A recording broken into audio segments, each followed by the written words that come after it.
There are 613 laws in the Torah. None of them say do not lust. I can see why you would think it insane to tell somebody they shouldn't I don't lust. know how you sexually desire your wife and have no lust for her. Oh, I do. So you think so lust... Okay, yeah, you're right. Yeah. This is interesting. I've never confronted it quite this way. Can you let them know that we're doing a bathroom demo because my hair looks so crazy right now? Yeah, we're doing a bathroom demo, and that's why her hair looks so crazy right now. But we... I thought you just said to say that. No. We were listening to this conversation with Dennis Prager and Matt Fradd from Pints with Aquinas. And it was so wild that we were like, we literally have to go home and react to that immediately. And so that's what we're doing. That's what this is. It's Dennis Prager. It's Matt Fradd. This is your daily dose of wisdom. Let's go ahead and dive in. There is a Jewish-Christian difference with regard to Jesus' statement that a man who lusts after another woman has committed adultery with his heart. That that phrase does not appear, obviously, in the Hebrew Bible, but B, that the general Jewish view, and I say general because I can't speak for all Jews, even though I try to be normative, is that you can only commit adultery with, and I said this in the video, and I purposely said I'm not trying at all to be cute in any way. You can only commit adultery with one organ, and it is not the heart. Judaism is very behavior-based. Christianity is more, it's not that it's not behavior-based, but it is equally, if not more, thought, inner self, heart-based. So, for example, there's a phrase in Hebrew that I learned very early in my yeshiva education. I'll say it in Hebrew so that people will know I didn't make it up. Lo hamachshava ha'ikar el ha'ma'aseh. It is not the thought that counts. Not that counts. That is the essence, but the deed. Right. Okay, I'm going to pause here, Moni. He just laid out the difference between a Christian understanding and a Jewish understanding, and he said that you can only commit adultery with one organ, and it's not your heart.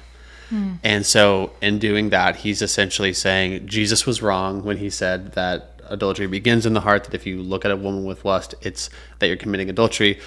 One thought that I had on that is that Jesus isn't saying that lusting in your heart is exactly the same thing as adultery. He's saying that it is sinful to lust after a person in your heart implicitly, and that sin manifests itself in the physical act of adultery, but the sin begins before the action. Yeah, I agree with that. Okay, so far so good. Yeah. Judaism is very behaviorist, and I am very behaviorist. So, for example, and I mentioned this at Franciscan, I've said on the radio very often, I don't care if you like Jews. I don't care if you dislike Jews. I prefer you like Jews, but there are a lot of Jews I don't like. I mean, it's just a little silly to say I like a whole group. There's no whole group I like. There's no whole group I dislike. But in any event, I don't care if you dislike Jews. I care how you treat Jews. And that is, it goes to the essence of what my belief is. I want to know how you act. The left does this all the time. Oh, you treat gays beautifully. Like in my case, my wife and I are godparents to a gay couple's children. But the fact that I'm against a same-sex marriage, that makes me a hater. So how I treat gays is irrelevant. It's what I think. This bothers me that your thoughts can be regarded as a demerit. Pause. In Christianity, there's no expectation of you to like someone, but there is an expectation of you to love your neighbor. And that's just an important distinction there. How would you define love, though? Because I almost view that in agreement with what he's saying, which is like love in that context is an action. Like, right. So like I think in the context, he's juxtaposing the behaviorist versus the Christian ideology of your inner thought life, and I'm trying to explain the nuance of we don't believe that you need to like something. That's like an emotion, or maybe I'm not saying that right, but we believe that you should love.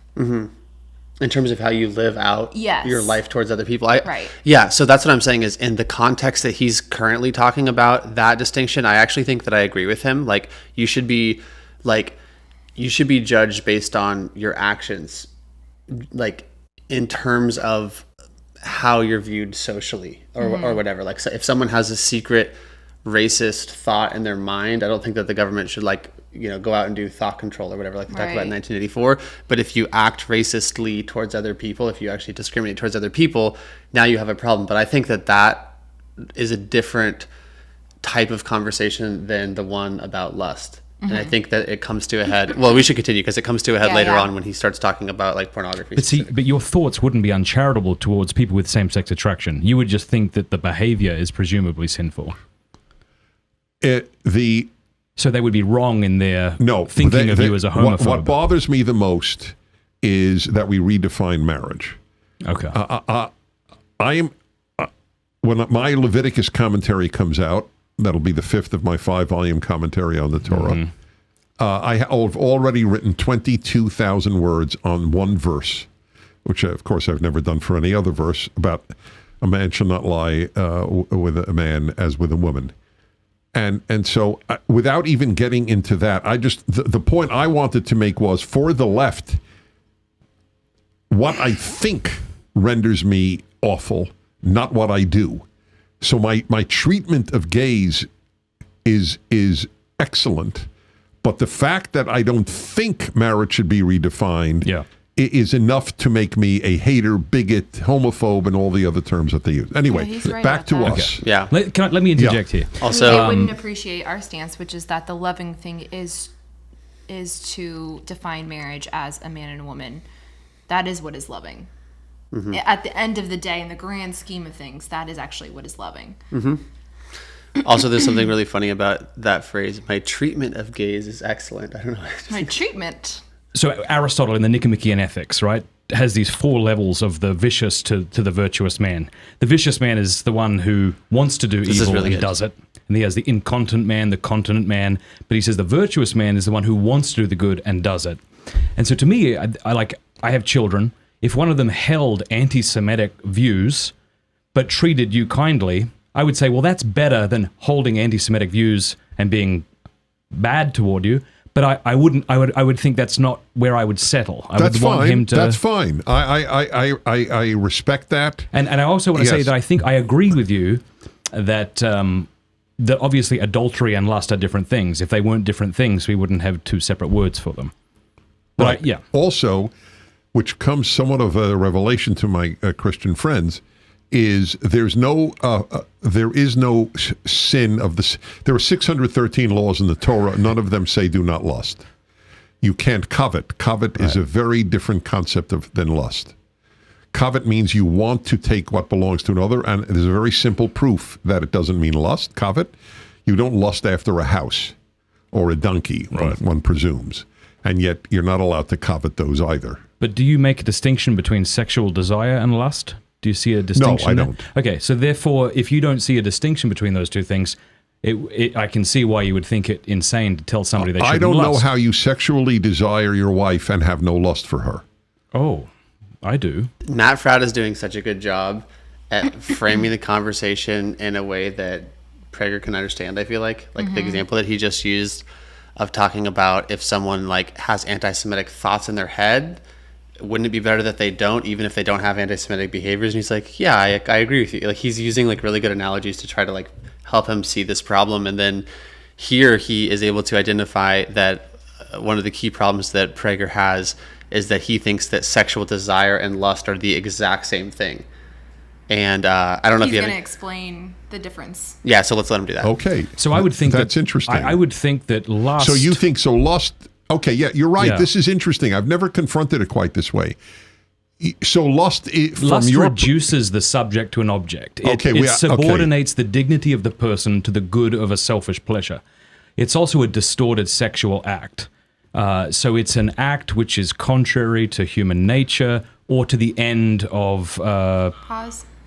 So I agree with what Matt is saying. However, so in my mind, what lust is you feel a sexual attraction to someone, and then you start picturing and imagining and fantasizing about scenarios in which you're, engaging in sexual acts with that person. Mm-hmm. Now, regarding your spouse, I don't think there's anything wrong with fantasizing about that or imagining those scenarios. No, I don't. No, I don't. I don't think that. Yeah. So, anyways, yeah, maybe there's a third distinction here where it's like you feel that desire. There's a context in which that can be holy, where you are fantasizing about that person, and you're not objectifying them. Yeah, I don't know. Yeah, that's a good point. Of the sexual act, so if sexual desire and lust are different, can you sexually desire a woman you're not married to and not lust for her? Yes. Actually, I have another thought on what you were just saying.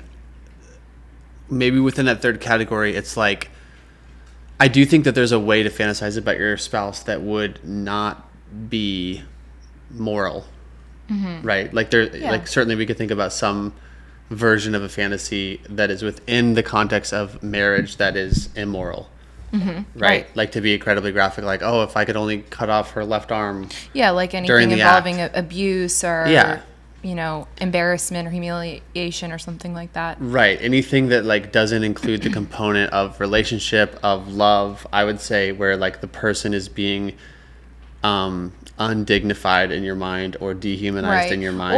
Or I've talked about this with other people where they have talked about honing in on a certain body part of their spouse, and then they found themselves starting to lust if they would see that body part in other people, and they realized that was not right to just focus on one body part of your spouse, because then that is objectification, where then you only view them as good as their best body part, basically. Right. And you're literally picking apart their entire image of God, their entire personhood into pieces and focusing in on one instead of a part instead of the whole, which is jacked up. Yeah.